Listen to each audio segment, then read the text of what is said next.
오늘 우리의 분주한 삶 속 깊은 곳, 수많은 소음 너머에 존재하는 고요한 공간에 대해 이야기하고자 합니다. 우리 마음의 가장 깊은 곳, 그 중심을 향한 여정입니다. 왜 우리는 끊임없이 무언가에 쫓기는 듯한 불안을 느끼며 살아가는 걸까요? 왜 마음의 평화를 얻기란 이토록 어려운 것일까요?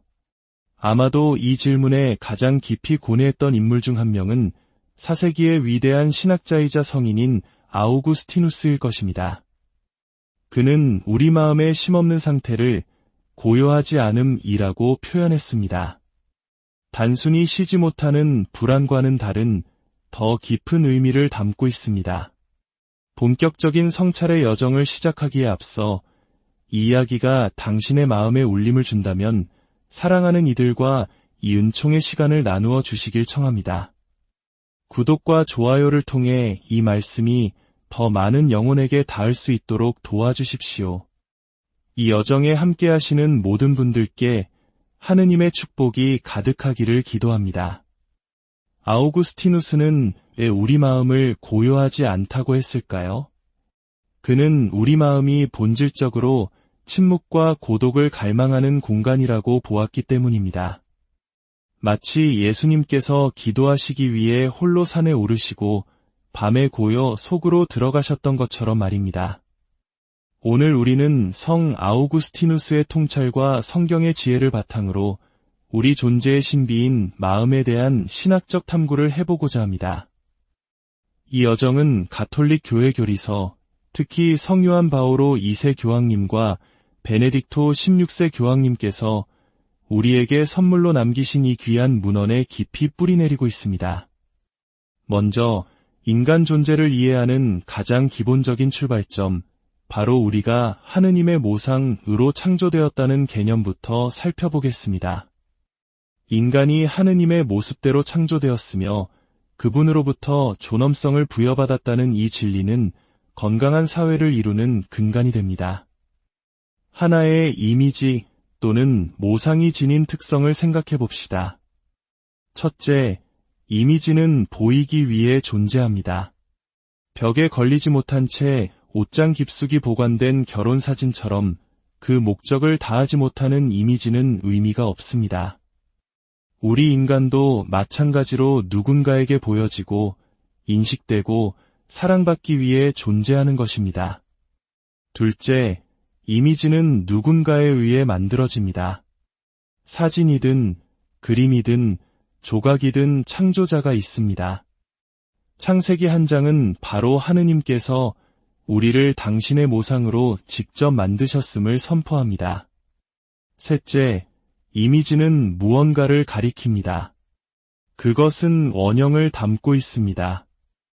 이 세 가지 특성을 통해 우리는 인간 존재에 대한 세 가지 질문을 던질 수 있습니다. 첫째, 나는 누구인가? 이것은 관계 속에서 정체성을 찾아가는 질문입니다. 우리는 부모, 가족, 친구와의 관계를 통해 자신을 알아갑니다. 둘째, 현대사회는 우리에게 충격적인 질문을 던집니다. 바로 나는 무엇인가? 라는 질문입니다. 인간의 본질 자체를 묻는 이 질문은 우리 시대를 혼란스럽게 만들고 있습니다. 하지만 가장 중요하고 근본적인 질문은 세 번째, 나는 누구의 것인가? 입니다. 즉, 나는 누구의 모상인가 하는 질문입니다. 이 질문에 답할 때 우리는 비로소 아우구스티누스가 탐구하고자 했던 인간 신비의 핵심에 가까워집니다. 그러나 하느님의 모상이라는 개념만으로는 인간 존재의 신비를 온전히 설명할 수 없습니다. 왜냐하면 우리는 영혼만으로 이루어진 존재가 아니기 때문입니다. 하느님께서는 우리의 육신을 무시하지 않으셨습니다. 만약 우리가 영혼의 차원에서만 하느님을 닮았다면 천사와 다를 바가 없을 것입니다. 하지만 하느님은 아담과 하와를 창조하실 때 영혼뿐만 아니라 육신을 포함한 인간 전체를 만드셨습니다. 바로 이 지점에서 마음이라는 개념이 등장합니다. 성경에서 마음이라는 단어는 1000번 이상 사용됩니다. 이는 정신이나 영혼 같은 단어보다 훨씬 더 빈번하게 등장하는 인간 존재의 핵심을 나타내는 표현입니다. 아우구스티누스는 그의 고백록에서 이렇게 말합니다. 나의 마음, 내가 누구이든 바로 그곳에 내가 존재한다. 우리를 정의하는 것은 하느님의 모상이라는 개념을 넘어선 바로 이 마음입니다. 하느님의 모상이 내 안에 있는 하느님을 닮은 부분을 설명한다면 마음은 하느님께서 창조하신 인간 존재의 신비 전체, 즉 영혼과 육신이 결합된 총체적인 나를 설명합니다. 그렇다면 성경과 교회가 말하는 마음은 정확히 무엇일까요? 가톨릭 교회 교리서 2563항은 이에 대해 가장 심오하고 아름다운 정의를 내립니다. 이 정의는 레바논 내전의 포화 속에서 한 멜키트 가톨릭 사제였던 장 코르봉 신부님에 의해 쓰여졌습니다. 그는 지하 벙커에서 기도하며 이 경이로운 문장을 써 내려갔습니다. 마음은 내가 머무르는 거처이며 내가 사는 곳이다. 성경의 표현을 빌리자면 마음은 내가 물러나 머무는 곳이다. 마음은 이성과 다른 사람의 손길이 미치지 않는 우리의 숨겨진 중심이다. 오직 하느님의 영만이 인간의 마음을 헤아리고 온전히 아실 수 있다. 마음은 우리의 심리적 욕구보다 더 깊은 곳에 있는 결단의 자리이다. 생명과 죽음을 선택하는 진리의 자리이며 만남의 자리이다. 왜냐하면 우리는 하느님의 모상으로서 관계 안에서 살아가기 때문이다. 마음은 계약의 자리이다. 이 놀라운 정의는 마음의 여러 차원을 보여줍니다. 마음은 나라는 존재의 거처이며 세상의 소음으로부터 물러나는 피난처입니다. 또한 오직 하느님만이 아시는 신비의 공간이자 삶의 방향을 결정하는 결단의 장소이며 무엇보다 하느님과 만나는 만남의 장소입니다. 이러한 마음의 이해는 곧바로 기도와 연결됩니다. 리지유의 성녀 데레사는 기도는 마음의 비상입니다. 곧 하늘을 향한 단순한 눈길이며 시련의 한가운데서나 기쁨의 한가운데서 외치는 감사와 사랑의 소리입니다. 라고 말했습니다. 교리서는 또한 이렇게 강조합니다. 기도의 원천을 말할 때 성경은 때로 영혼이나 정신을 언급하지만 대부분의 경우 1000번 이상 마음을 말한다. 기도하는 것은 바로 마음이다. 만일 우리 마음이 하느님에게서 멀리 떨어져 있다면 기도의 말들은 헛된 것이다. 결국 주님과의 관계인 기도를 이해하기 위해서는 먼저 우리의 마음이 무엇인지 이해해야만 합니다. 이해의 틀을 잡기 위해 우리는 모든 마음의 원형이신 예수님의 마음, 곧 예수 성심을 바라보아야 합니다. 예수님의 마음을 통해 우리는 우리 자신의 마음을 비로소 이해할 수 있습니다. 예수님의 마음은 감정의 차원을 포함합니다. 감정, 즉 정념은 육신을 가진 존재만이 가질 수 있는 것입니다. 하느님이나 천사에게는 정념이 없습니다. 이는 우리가 단순히 하느님의 모상으로만 설명될 수 없는 중요한 이유입니다. 마음이라는 개념은 우리의 이성뿐만 아니라 인간 존재의 중요한 부분인 감정까지도 포괄합니다. 베네딕토 16세 교황님께서는 이를 간결하게 표현하셨습니다. 순환은 정념 없이는 있을 수 없다. 예수님의 십자가 순환은 그분의 인간적 감정, 즉 고통과 슬픔, 사랑을 통해 완성되었습니다. 스토아 철학자들이 추구했던 모든 감정이 제거된 아파테이아, 즉 부동심의 상태는 그리스도교가 추구하는 바가 아닙니다. 예수님께서는 기쁨, 슬픔, 분노, 연민 등 인간 감정의 모든 스펙트럼을 온전히 껴안으셨습니다. 겟세마니 동산에서의 고뇌, 사랑하는 제자 유다를 떠나보내야 했던 마지막 만찬에서의 괴로움은 예수님께서 감정을 억누르지 않으셨음을 보여줍니다. 아우구스티누스는 감정을 거부하는 자들은 인간성의 모든 조각을 잃어버리는 것과 같다고 경고했습니다. 감정을 느끼지 못하는 것이 강인함이나 올곧음의 증거가 될 수 없습니다. 오히려 그것은 위험한 장애일 수 있습니다. 불 속에 손을 넣고도 뜨거움을 느끼지 못하는 사람처럼 말입니다. 사도 베드로의 눈물을 생각해 보십시오. 주님을 3번이나 부인한 뒤 예수님의 얼굴과 마주쳤을 때 흘렸던 그의 통 안의 눈물은 나약함의 증거가 아니라 회개로 나아가는 거룩한 감정이었습니다. 그 눈물은 그 어떤 무감각한 평온함보다 훨씬 더 건강한 것이었습니다. 이러한 예수님의 마음은 십자가 위에서 외치신 한마디 목마르다에서 절정을 이룹니다. 마더 데레사 수녀님은 사랑의 선교의 모든 경당벽에 이 2 단어를 새기도록 했습니다. 목마르다. 아우구스티누스는 묻습니다. 예수님께서 무엇에 목말라 하셨는가? 그리고 답합니다. 바로 당신 자신에게 목말라 하셨다. 그렇습니다. 예수님께서 십자가 위에서 갈망하신 것은 바로 우리의 마음입니다. 당신이 누구이든 당신의 현재 모습 그대로의 그 마음을 원하셨던 것입니다. 우리의 마음은 종종 식초를 머금은 해면과 같습니다. 뒤틀리고 어두운 은신처를 가진 사랑이 식어 시큼하게 변해버린 식초와 같습니다. 그러나 예수님께서는 바로 그 마음을 원하십니다. 카나의 혼인잔치에서 풍성한 포도주를 내어주셨던 그분은 우리의 시든 마음에 성령의 생수를 부어주시어 우리 자신이 샘물이 되기를 바라십니다. 이스라엘의 지리를 통해 우리는 깊은 영적 교훈을 얻을 수 있습니다. 북쪽의 갈릴레아 호수와 남쪽의 사해, 요르단강으로 연결된 이 2 바다는 놀라울 정도로 다릅니다. 갈릴레아 호수는 생명이 넘칩니다. 물고기가 가득하고 주변은 푸르릅니다. 왜냐하면 갈릴레아 호수는 북쪽에서 흘러온 물을 받아 남쪽으로 아낌없이 흘려보내기 때문입니다. 생명을 가두지 않고 나누는 것입니다. 반면 사해는 어떻습니까? 요르단 강으로부터 물을 받기만 할 뿐 어디로도 내보내지 않습니다. 지상에서 가장 낮은 곳에 위치하여 물은 증발하고 염분만 남아 결국 모든 생명을 죽이는 죽음의 바다가 되었습니다.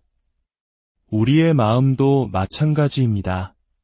하느님의 은총이라는 생명의 물을 받아 다른 이들에게 흘려보낼 때 우리의 영혼은 생명으로 가득 차게 됩니다. 하지만 그것을 자신 안에 가두려고만 할 때 우리의 마음은 메마르고 죽어갈 뿐입니다. 그러므로 우리는 마음으로 돌아가라는 부르심에 응답해야 합니다. 아우구스티누스는 외칩니다. 그분은 인간의 마음에 가장 내밀하게 현존하시지만 마음은 그분에게서 멀리 떠나 방황해왔다. 그러니 마음으로 돌아오너라. 너희 죄인들아.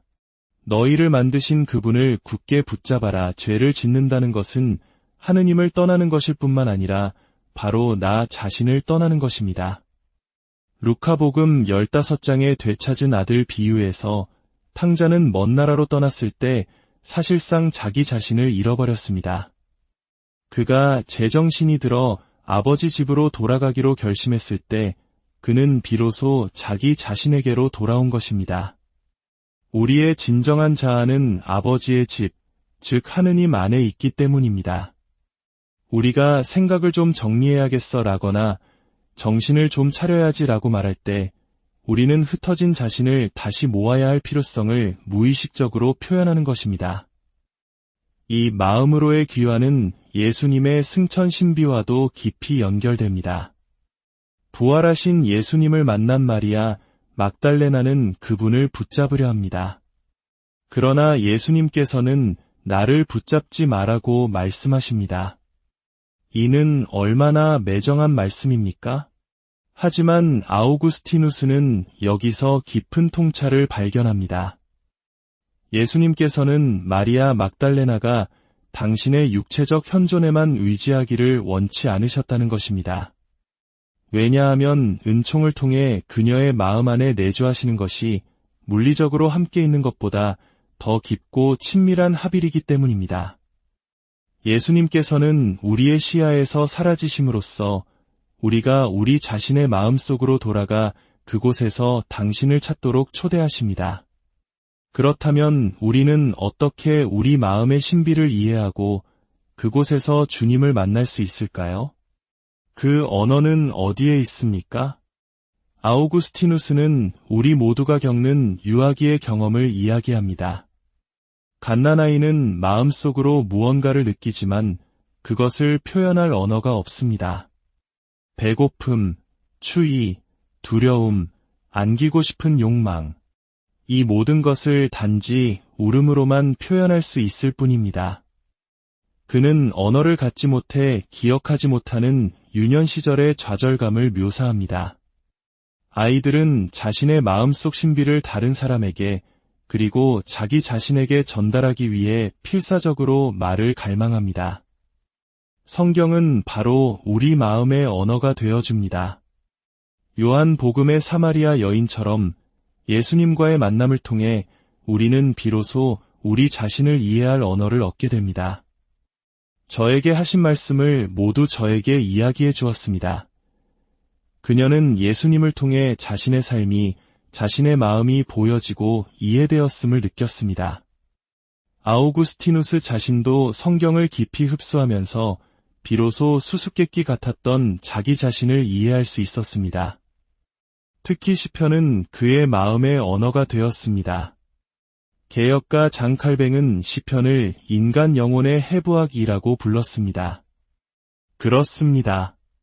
시편은 인간이 겪는 모든 감정, 즉 환희, 고통, 분노, 감사, 의심, 희망의 언어를 담고 있습니다. 우리가 매일 성무일도를 통해 시편을 바치는 이유는 바로 여기에 있습니다. 성경의 말씀은 우리 마음의 신비를 이해하고 그 안에서 예수님과 대화할 수 있도록 우리를 돕는 안내자입니다. 이제 아우구스티누스의 가장 유명한 문장으로 돌아가 이 여정을 마무리하고자 합니다. 주님께서는 저희를 당신께 이끌리도록 만드셨나니 저희 마음은 당신 안에서 시기까지는 고요하지 않나이다. 많은 번역본들이 인콰이텀을 불안한, 쉼없는으로 번역해왔습니다. 그래서 안식을 얻기까지는 쉴 수 없다는 아름다운 대구가 만들어졌습니다. 그러나 아우구스티누스는 단어의 대가였습니다. 그는 의도적으로 고요하지 않은 이라는 단어를 선택했습니다. 이는 우리 마음의 근본적인 문제가 피로가 아니라 소음에 있음을 시사합니다. 외부에서 오는 소음뿐만 아니라 우리 내면의 욕망과 불안, 수많은 생각들이 만들어내는 소음입니다. 이 소음 속에서 우리는 하느님의 세미한 음성을 들을 수 없고 우리 자신의 진정한 목소리조차 들을 수 없습니다. 따라서 우리에게 필요한 것은 단순한 휴식이 아니라 고요입니다. 예수님께서 그러셨듯이 소란을 떠나 고독 속으로 물러나야 합니다. 마음의 중심으로 돌아가 침묵 속에서 기다려야 합니다. 아우구스티누스는 임종을 앞둔 그의 어머니 모니카와 함께한 신비로운 체험을 고백록에 기록합니다. 두 사람은 대화를 나누다가 점차 육신의 소리, 세상의 소리, 심지어 영혼 자체의 소리마저 침묵하는 경지에 이릅니다.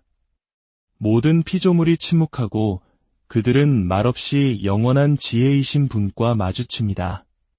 그 고요 속에서 그들은 하느님을 만납니다. 그 순간 아우구스티누스는 어머니 모니카의 마음을, 모니카는 아들 아우구스티누스의 마음을 가장 깊이 만났습니다. 그리고 그들은 함께 그들의 마음 속에서 기다리고 계셨던 예수님의 성심을 만났습니다. 우리 각자의 마음 속에도 바로 그 고요한 공간이 있습니다. 세상의 소음이 잦아들고 오직 주님의 음성만이 들리는 거룩한 침묵의 자리가 있습니다. 당신의 마음속 그 거룩한 침묵을 찾으시길 기도합니다. 그리고 그곳에서 당신을 애타게 기다리시는 주님을 만나시기를 빕니다. 주님의 평화가 오늘 우리의 분주한 삶 속 깊은 곳, 수많은 소음 너머에 존재하는 고요한 공간에 대해 이야기하고자 합니다. 우리 마음의 가장 깊은 곳, 그 중심을 향한 여정입니다. 왜 우리는 끊임없이 무언가에 쫓기는 듯한 불안을 느끼며 살아가는 걸까요? 왜 마음의 평화를 얻기란 이토록 어려운 것일까요? 아마도 이 질문에 가장 깊이 고뇌했던 인물 중 한 명은 4세기의 위대한 신학자이자 성인인 아우구스티누스일 것입니다. 그는 우리 마음의 쉼없는 상태를 고요하지 않음이라고 표현했습니다. 단순히 쉬지 못하는 불안과는 다른 더 깊은 의미를 담고 있습니다. 본격적인 성찰의 여정을 시작하기에 앞서 이 이야기가 당신의 마음에 울림을 준다면 사랑하는 이들과 이 은총의 시간을 나누어 주시길 청합니다. 구독과 좋아요를 통해 이 말씀이 더 많은 영혼에게 닿을 수 있도록 도와주십시오. 이 여정에 함께 하시는 모든 분들께 하느님의 축복이 가득하기를 기도합니다. 아우구스티누스는 왜 우리 마음을 고요하지 않다고 했을까요? 그는 우리 마음이 본질적으로 침묵과 고독을 갈망하는 공간이라고 보았기 때문입니다. 마치 예수님께서 기도하시기 위해 홀로 산에 오르시고 밤에 고요 속으로 들어가셨던 것처럼 말입니다. 오늘 우리는 성 아우구스티누스의 통찰과 성경의 지혜를 바탕으로 우리 존재의 신비인 마음에 대한 신학적 탐구를 해보고자 합니다. 이 여정은 가톨릭 교회 교리서, 특히 성요한 바오로 2세 교황님과 베네딕토 16세 교황님께서 우리에게 선물로 남기신 이 귀한 문헌에 깊이 뿌리내리고 있습니다. 먼저 인간 존재를 이해하는 가장 기본적인 출발점, 바로 우리가 하느님의 모상으로 창조되었다는 개념부터 살펴보겠습니다. 인간이 하느님의 모습대로 창조되었으며 그분으로부터 존엄성을 부여받았다는 이 진리는 건강한 사회를 이루는 근간이 됩니다. 하나의 이미지 또는 모상이 지닌 특성을 생각해 봅시다. 첫째, 이미지는 보이기 위해 존재합니다. 벽에 걸리지 못한 채 옷장 깊숙이 보관된 결혼사진처럼 그 목적을 다하지 못하는 이미지는 의미가 없습니다. 우리 인간도 마찬가지로 누군가에게 보여지고 인식되고 사랑받기 위해 존재하는 것입니다. 둘째, 이미지는 누군가에 의해 만들어집니다. 사진이든 그림이든 조각이든 창조자가 있습니다. 창세기 한 장은 바로 하느님께서 우리를 당신의 모상으로 직접 만드셨음을 선포합니다. 셋째, 이미지는 무언가를 가리킵니다. 그것은 원형을 담고 있습니다. 이 세 가지 특성을 통해 우리는 인간 존재에 대한 세 가지 질문을 던질 수 있습니다. 첫째, 나는 누구인가? 이것은 관계 속에서 정체성을 찾아가는 질문입니다. 우리는 부모, 가족, 친구와의 관계를 통해 자신을 알아갑니다. 둘째, 현대사회는 우리에게 충격적인 질문을 던집니다. 바로 나는 무엇인가? 라는 질문입니다. 인간의 본질 자체를 묻는 이 질문은 우리 시대를 혼란스럽게 만들고 있습니다. 하지만 가장 중요하고 근본적인 질문은 세 번째, 나는 누구의 것인가? 입니다. 즉, 나는 누구의 모상인가 하는 질문입니다. 이 질문에 답할 때 우리는 비로소 아우구스티누스가 탐구하고자 했던 인간 신비의 핵심에 가까워집니다. 그러나 하느님의 모상이라는 개념만으로는 인간 존재의 신비를 온전히 설명할 수 없습니다. 왜냐하면 우리는 영혼만으로 이루어진 존재가 아니기 때문입니다. 하느님께서는 우리의 육신을 무시하지 않으셨습니다. 만약 우리가 영혼의 차원에서만 하느님을 닮았다면 천사와 다를 바가 없을 것입니다. 하지만 하느님은 아담과 하와를 창조하실 때 영혼뿐만 아니라 육신을 포함한 인간 전체를 만드셨습니다. 바로 이 지점에서 마음이라는 개념이 등장합니다. 성경에서 마음이라는 단어는 1000번 이상 사용됩니다. 이는 정신이나 영혼 같은 단어보다 훨씬 더 빈번하게 등장하는 인간 존재의 핵심을 나타내는 표현입니다. 아우구스티누스는 그의 고백록에서 이렇게 말합니다. 나의 마음, 내가 누구이든 바로 그곳에 내가 존재한다. 우리를 정의하는 것은 하느님의 모상이라는 개념을 넘어선 바로 이 마음입니다. 하느님의 모상이 내 안에 있는 하느님을 닮은 부분을 설명한다면 마음은 하느님께서 창조하신 인간 존재의 신비 전체, 즉 영혼과 육신이 결합된 총체적인 나를 설명합니다. 그렇다면 성경과 교회가 말하는 마음은 정확히 무엇일까요? 가톨릭 교회 교리서 2563항은 이에 대해 가장 심오하고 아름다운 정의를 내립니다. 이 정의는 레바논 내전의 포화 속에서 한 멜키트 가톨릭 사제였던 장 코르봉 신부님에 의해 쓰여졌습니다. 그는 지하 벙커에서 기도하며 이 경이로운 문장을 써 내려갔습니다. 마음은 내가 머무르는 거처이며 내가 사는 곳이다. 성경의 표현을 빌리자면 마음은 내가 물러나 머무는 곳이다. 마음은 이성과 다른 사람의 손길이 미치지 않는 우리의 숨겨진 중심이다. 오직 하느님의 영만이 인간의 마음을 헤아리고 온전히 아실 수 있다. 마음은 우리의 심리적 욕구보다 더 깊은 곳에 있는 결단의 자리이다. 생명과 죽음을 선택하는 진리의 자리이며 만남의 자리이다. 왜냐하면 우리는 하느님의 모상으로서 관계 안에서 살아가기 때문이다. 마음은 계약의 자리이다. 이 놀라운 정의는 마음의 여러 차원을 보여줍니다. 마음은 나라는 존재의 거처이며 세상의 소음으로부터 물러나는 피난처입니다. 또한 오직 하느님만이 아시는 신비의 공간이자 삶의 방향을 결정하는 결단의 장소이며 무엇보다 하느님과 만나는 만남의 장소입니다. 이러한 마음의 이해는 곧바로 기도와 연결됩니다. 리지유의 성녀 데레사는 기도는 마음의 비상입니다. 곧 하늘을 향한 단순한 눈길이며 시련의 한가운데서나 기쁨의 한가운데서 외치는 감사와 사랑의 소리입니다. 라고 말했습니다. 교리서는 또한 이렇게 강조합니다. 기도의 원천을 말할 때 성경은 때로 영혼이나 정신을 언급하지만 대부분의 경우 1000번 이상 마음을 말한다. 기도하는 것은 바로 마음이다. 만일 우리 마음이 하느님에게서 멀리 떨어져 있다면 기도의 말들은 헛된 것이다. 결국 주님과의 관계인 기도를 이해하기 위해서는 먼저 우리의 마음이 무엇인지 이해해야만 합니다. 이해의 틀을 잡기 위해 우리는 모든 마음의 원형이신 예수님의 마음, 곧 예수 성심을 바라보아야 합니다.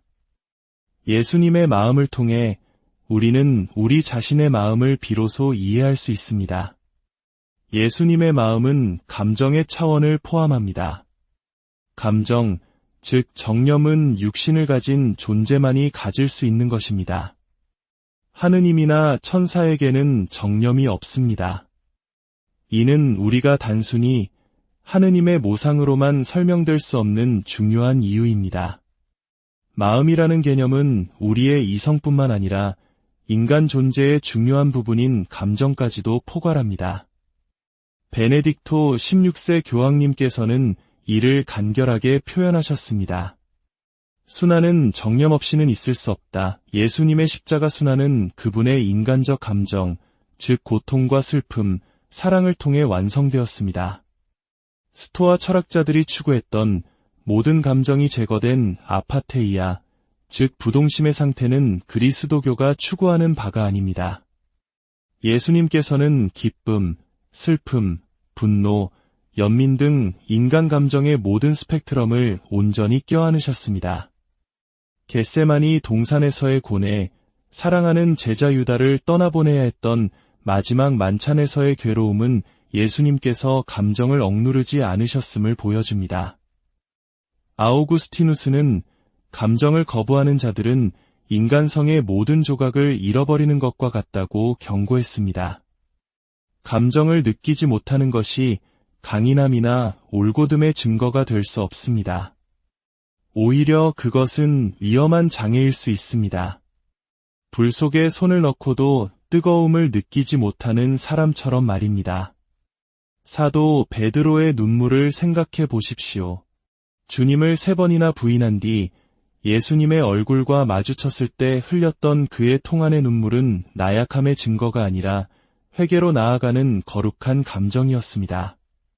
그 눈물은 그 어떤 무감각한 평온함보다 훨씬 더 건강한 것이었습니다. 이러한 예수님의 마음은 십자가 위에서 외치신 한마디 목마르다에서 절정을 이룹니다. 마더 데레사 수녀님은 사랑의 선교의 모든 경당벽에 이 2 단어를 새기도록 했습니다. 목마르다. 아우구스티누스는 묻습니다.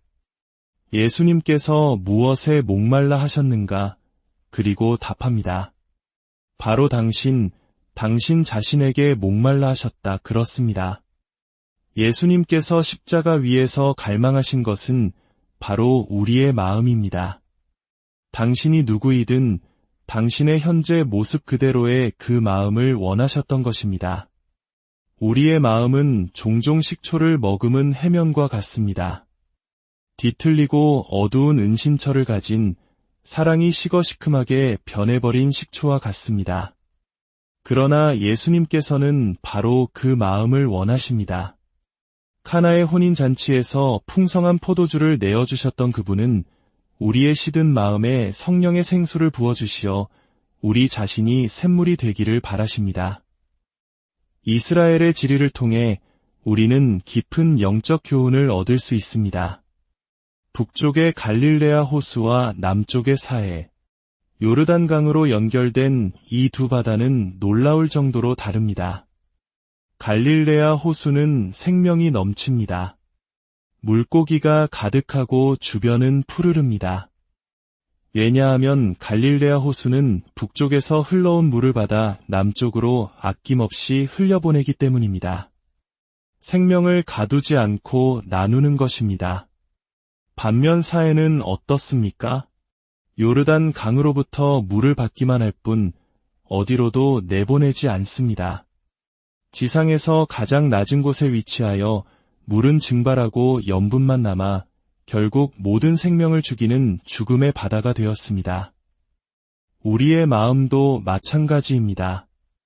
하느님의 은총이라는 생명의 물을 받아 다른 이들에게 흘려보낼 때 우리의 영혼은 생명으로 가득 차게 됩니다. 하지만 그것을 자신 안에 가두려고만 할 때 우리의 마음은 메마르고 죽어갈 뿐입니다. 그러므로 우리는 마음으로 돌아가라는 부르심에 응답해야 합니다. 아우구스티누스는 외칩니다.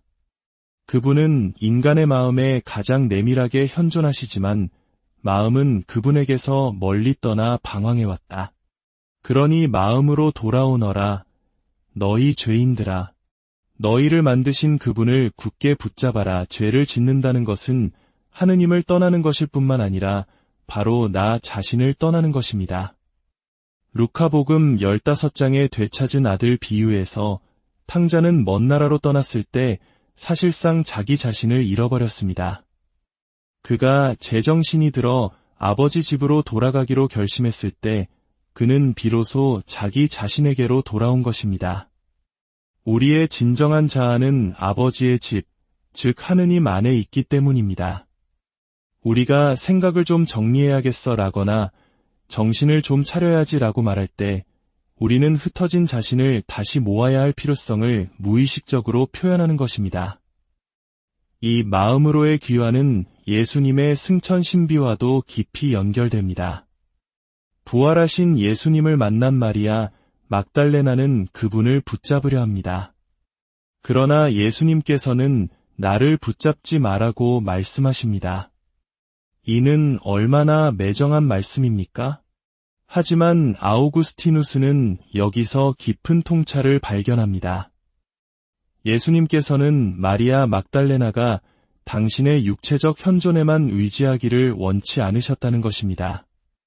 왜냐하면 은총을 통해 그녀의 마음 안에 내주하시는 것이 물리적으로 함께 있는 것보다 더 깊고 친밀한 합일이기 때문입니다.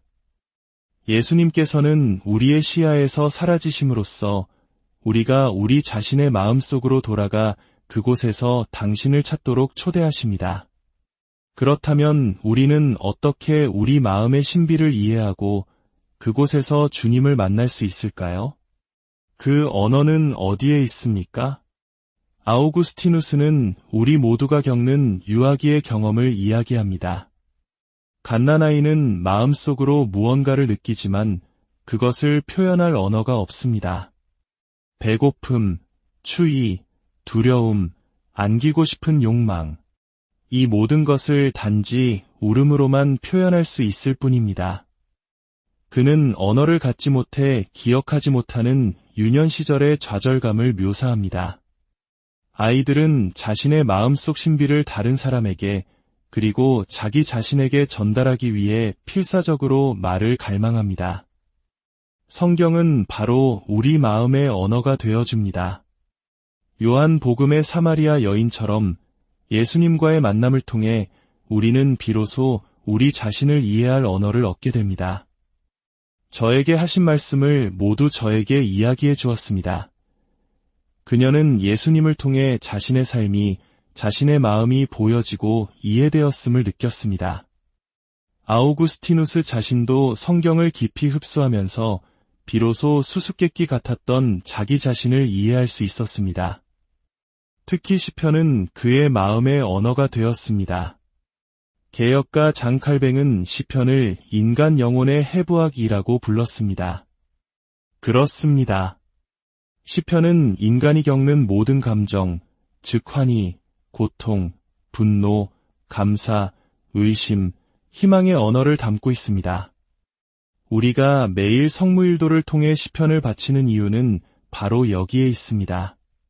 성경의 말씀은 우리 마음의 신비를 이해하고 그 안에서 예수님과 대화할 수 있도록 우리를 돕는 안내자입니다.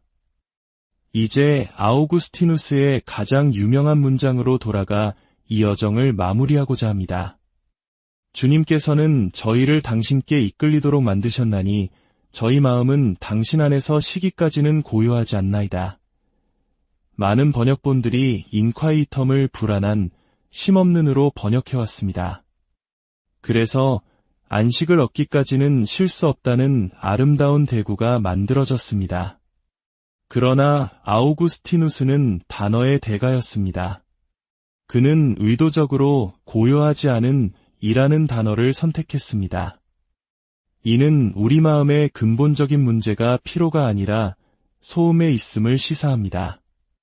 외부에서 오는 소음뿐만 아니라 우리 내면의 욕망과 불안, 수많은 생각들이 만들어내는 소음입니다.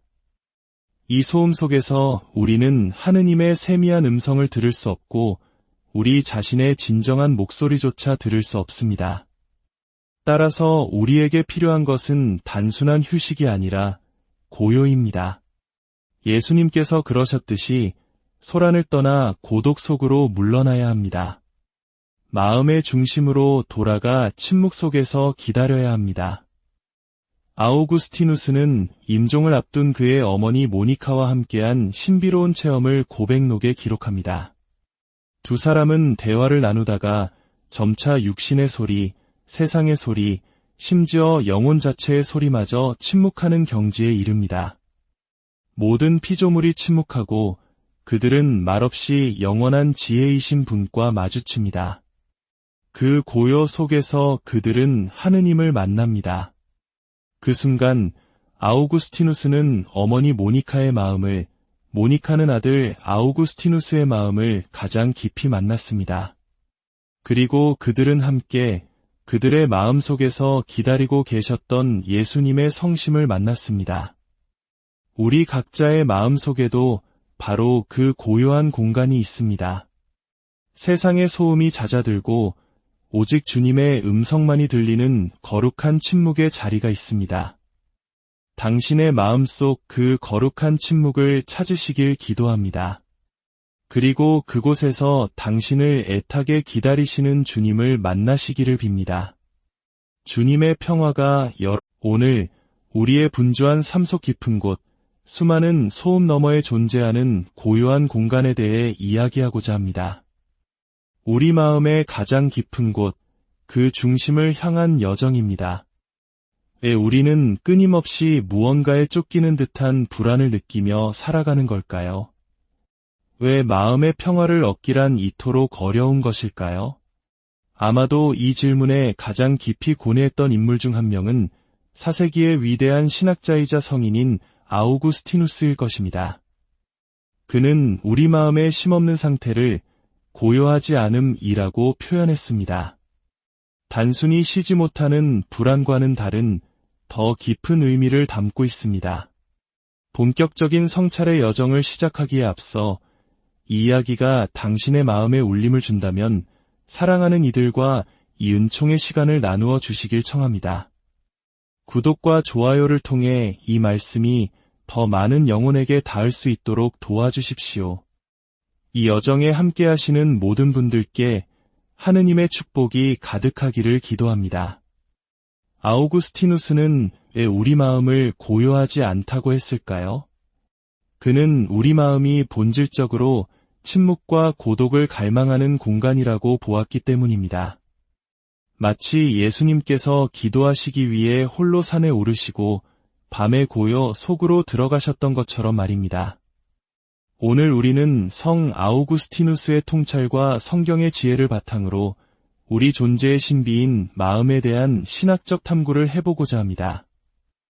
이 여정은 가톨릭 교회 교리서, 특히 성요한 바오로 2세 교황님과 베네딕토 16세 교황님께서 우리에게 선물로 남기신 이 귀한 문헌에 깊이 뿌리내리고 있습니다.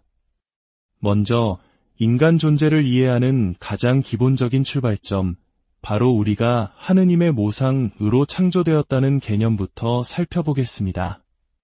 인간이 하느님의 모습대로 창조되었으며 그분으로부터 존엄성을 부여받았다는 이 진리는 건강한 사회를 이루는 근간이 됩니다. 하나의 이미지 또는 모상이 지닌 특성을 생각해 봅시다. 첫째, 이미지는 보이기 위해 존재합니다. 벽에 걸리지 못한 채 옷장 깊숙이 보관된 결혼사진처럼 그 목적을 다하지 못하는 이미지는 의미가 없습니다.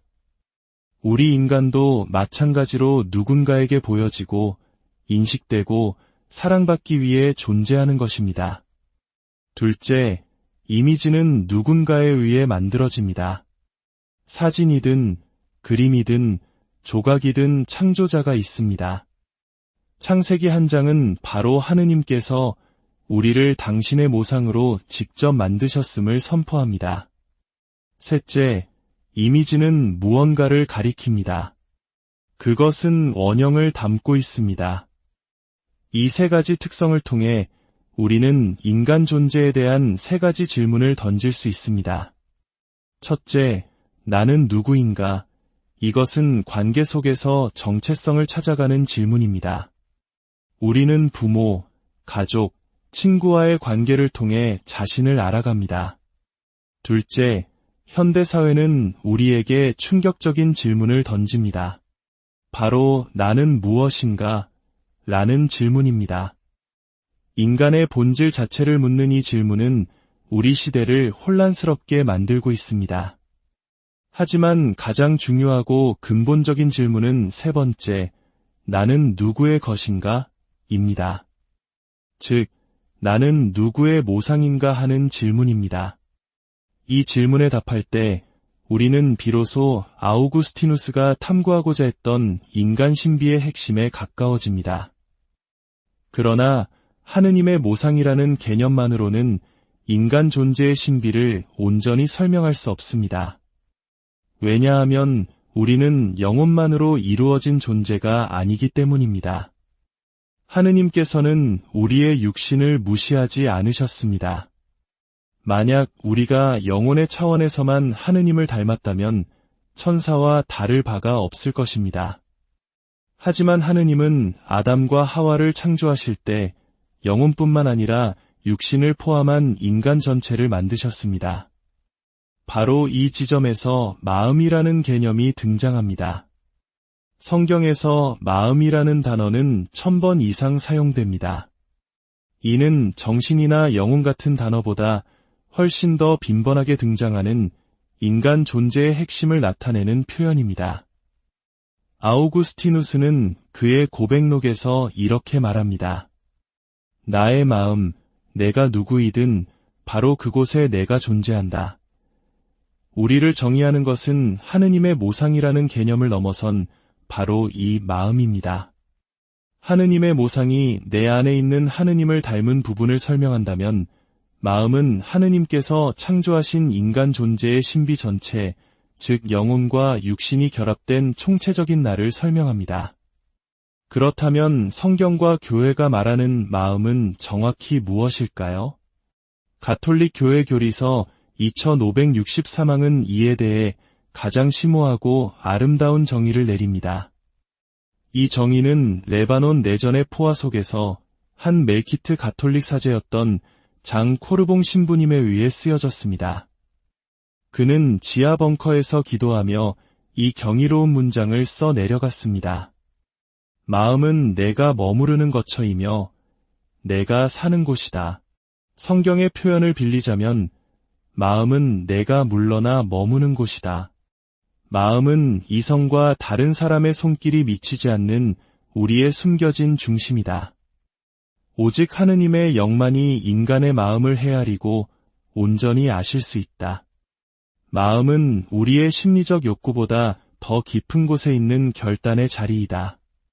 생명과 죽음을 선택하는 진리의 자리이며 만남의 자리이다.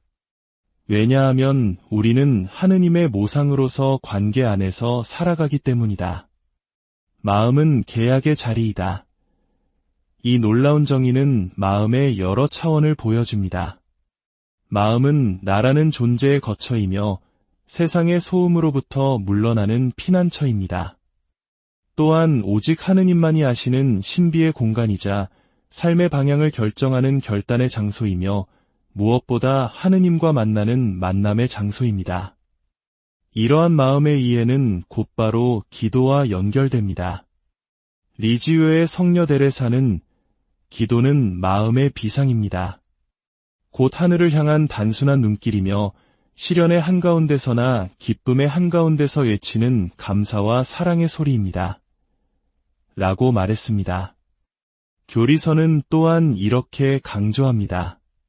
기도의 원천을 말할 때 성경은 때로 영혼이나 정신을 언급하지만 대부분의 경우 1000번 이상 마음을 말한다. 기도하는 것은 바로 마음이다. 만일 우리 마음이 하느님에게서 멀리 떨어져 있다면 기도의 말들은 헛된 것이다. 결국 주님과의 관계인 기도를 이해하기 위해서는 먼저 우리의 마음이 무엇인지 이해해야만 합니다. 이해의 틀을 잡기 위해 우리는 모든 마음의 원형이신 예수님의 마음, 곧 예수 성심을 바라보아야 합니다. 예수님의 마음을 통해 우리는 우리 자신의 마음을 비로소 이해할 수 있습니다. 예수님의 마음은 감정의 차원을 포함합니다. 감정, 즉 정념은 육신을 가진 존재만이 가질 수 있는 것입니다. 하느님이나 천사에게는 정념이 없습니다. 이는 우리가 단순히 하느님의 모상으로만 설명될 수 없는 중요한 이유입니다. 마음이라는 개념은 우리의 이성뿐만 아니라 인간 존재의 중요한 부분인 감정까지도 포괄합니다. 베네딕토 16세 교황님께서는 이를 간결하게 표현하셨습니다. 순환은 정념 없이는 있을 수 없다. 예수님의 십자가 순환은 그분의 인간적 감정, 즉 고통과 슬픔, 사랑을 통해 완성되었습니다. 스토아 철학자들이 추구했던 모든 감정이 제거된 아파테이아, 즉 부동심의 상태는 그리스도교가 추구하는 바가 아닙니다. 예수님께서는 기쁨, 슬픔, 분노, 연민 등 인간 감정의 모든 스펙트럼을 온전히 껴안으셨습니다.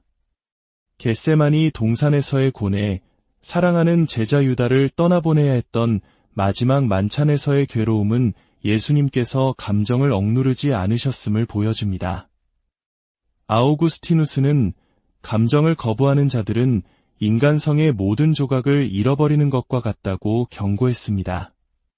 감정을 느끼지 못하는 것이 강인함이나 올곧음의 증거가 될 수 없습니다. 오히려 그것은 위험한 장애일 수 있습니다. 불 속에 손을 넣고도 뜨거움을 느끼지 못하는 사람처럼 말입니다. 사도 베드로의 눈물을 생각해 보십시오. 주님을 3번이나 부인한 뒤 예수님의 얼굴과 마주쳤을 때 흘렸던 그의 통안의 눈물은 나약함의 증거가 아니라 회개로 나아가는 거룩한 감정이었습니다. 그 눈물은 그 어떤 무감각한 평온함보다 훨씬 더 건강한 것이었습니다. 이러한 예수님의 마음은 십자가 위에서 외치신 한마디 목마르다에서 절정을 이룹니다. 마더 데레사 수녀님은 사랑의 선교의 모든 경당벽에 이 2 단어를 새기도록 했습니다. 목마르다. 아우구스티누스는 묻습니다. 예수님께서 무엇에 목말라 하셨는가? 그리고 답합니다. 바로 당신 자신에게 목말라 하셨다. 그렇습니다. 예수님께서 십자가 위에서 갈망하신 것은 바로 우리의 마음입니다. 당신이 누구이든 당신의 현재 모습 그대로의 그 마음을 원하셨던 것입니다. 우리의 마음은 종종 식초를 머금은 해면과 같습니다. 뒤틀리고 어두운 은신처를 가진 사랑이 시거시큼하게 변해버린 식초와 같습니다. 그러나 예수님께서는 바로 그 마음을 원하십니다. 카나의 혼인잔치에서 풍성한 포도주를 내어주셨던 그분은 우리의 시든 마음에 성령의 생수를 부어주시어 우리 자신이 샘물이 되기를 바라십니다. 이스라엘의 지리를 통해 우리는 깊은 영적 교훈을 얻을 수 있습니다. 북쪽의 갈릴레아 호수와 남쪽의 사해, 요르단강으로 연결된 이 2 바다는 놀라울 정도로 다릅니다. 갈릴레아 호수는 생명이 넘칩니다. 물고기가 가득하고 주변은 푸르릅니다. 왜냐하면 갈릴레아 호수는 북쪽에서 흘러온 물을 받아 남쪽으로 아낌없이 흘려보내기 때문입니다. 생명을 가두지 않고 나누는 것입니다. 반면 사해는 어떻습니까? 요르단 강으로부터 물을 받기만 할 뿐 어디로도 내보내지 않습니다. 지상에서 가장 낮은 곳에 위치하여 물은 증발하고 염분만 남아 결국 모든 생명을 죽이는 죽음의 바다가 되었습니다. 우리의 마음도 마찬가지입니다. 하느님의 은총이라는 생명의 물을 받아 다른 이들에게 흘려보낼 때 우리의 영혼은 생명으로 가득 차게 됩니다. 하지만 그것을 자신 안에 가두려고만 할 때 우리의 마음은 메마르고 죽어갈 뿐입니다. 그러므로 우리는 마음으로 돌아가라는 부르심에 응답해야 합니다. 아우구스티누스는 외칩니다. 그분은 인간의 마음에 가장 내밀하게 현존하시지만 마음은 그분에게서 멀리 떠나 방황해왔다. 그러니 마음으로 돌아오너라. 너희 죄인들아. 너희를 만드신 그분을 굳게 붙잡아라. 죄를 짓는다는 것은 하느님을 떠나는 것일 뿐만 아니라 바로 나 자신을 떠나는 것입니다. 루카복음 15장의 되찾은 아들 비유에서 탕자는 먼 나라로 떠났을 때 사실상 자기 자신을 잃어버렸습니다.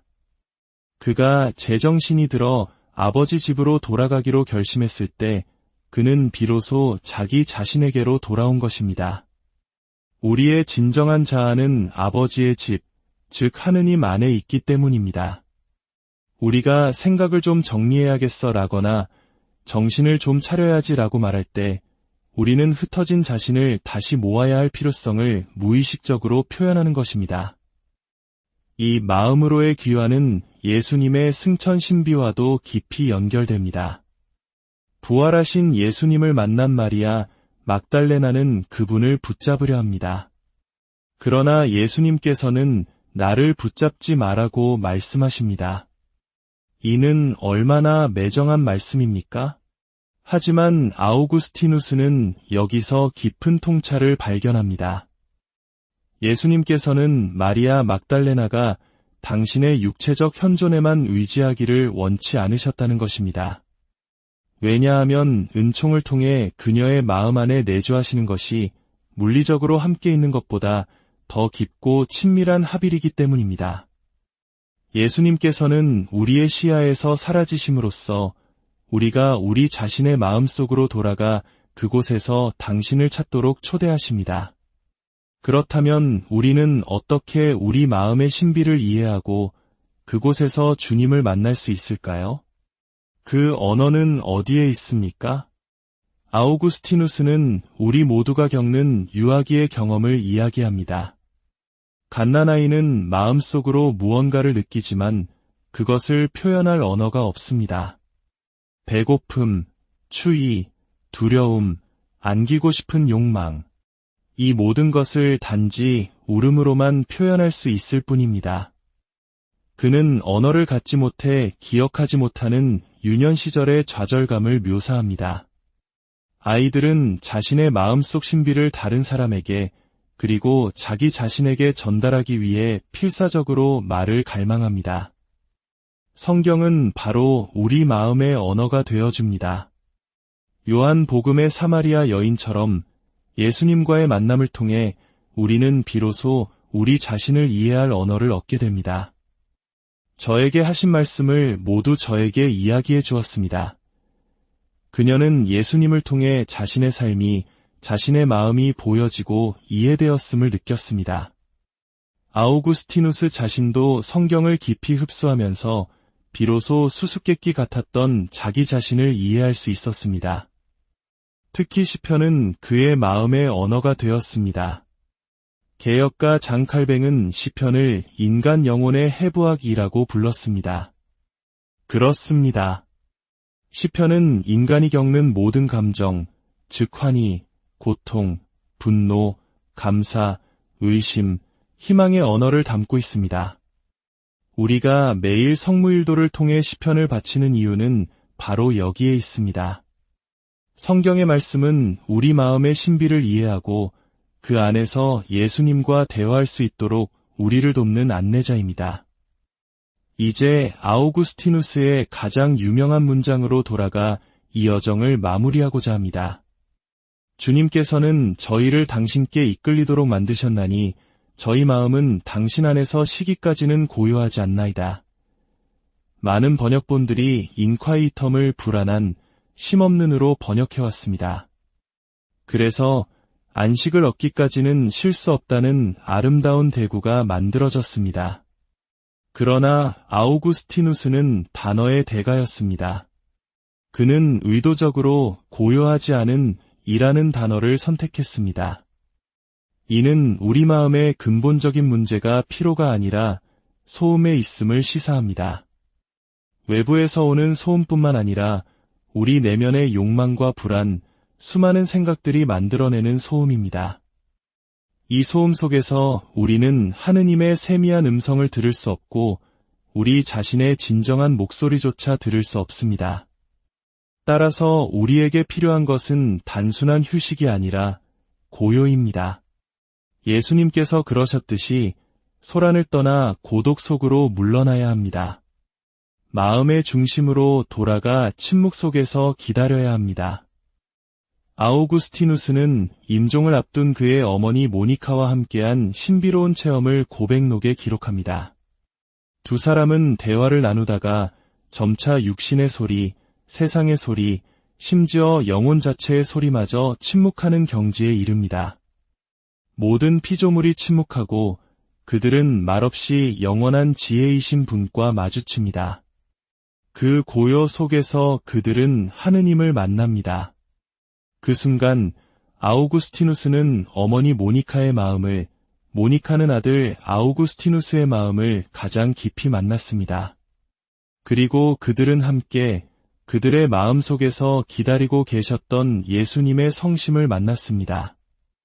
우리 각자의 마음 속에도 바로 그 고요한 공간이 있습니다. 세상의 소음이 잦아들고 오직 주님의 음성만이 들리는 거룩한 침묵의 자리가 있습니다. 당신의 마음속 그 거룩한 침묵을 찾으시길 기도합니다. 그리고 그곳에서 당신을 애타게 기다리시는 주님을 만나시기를 빕니다. 주님의 평화가 오늘 우리의 분주한 삶 속 깊은 곳, 수많은 소음 너머에 존재하는 고요한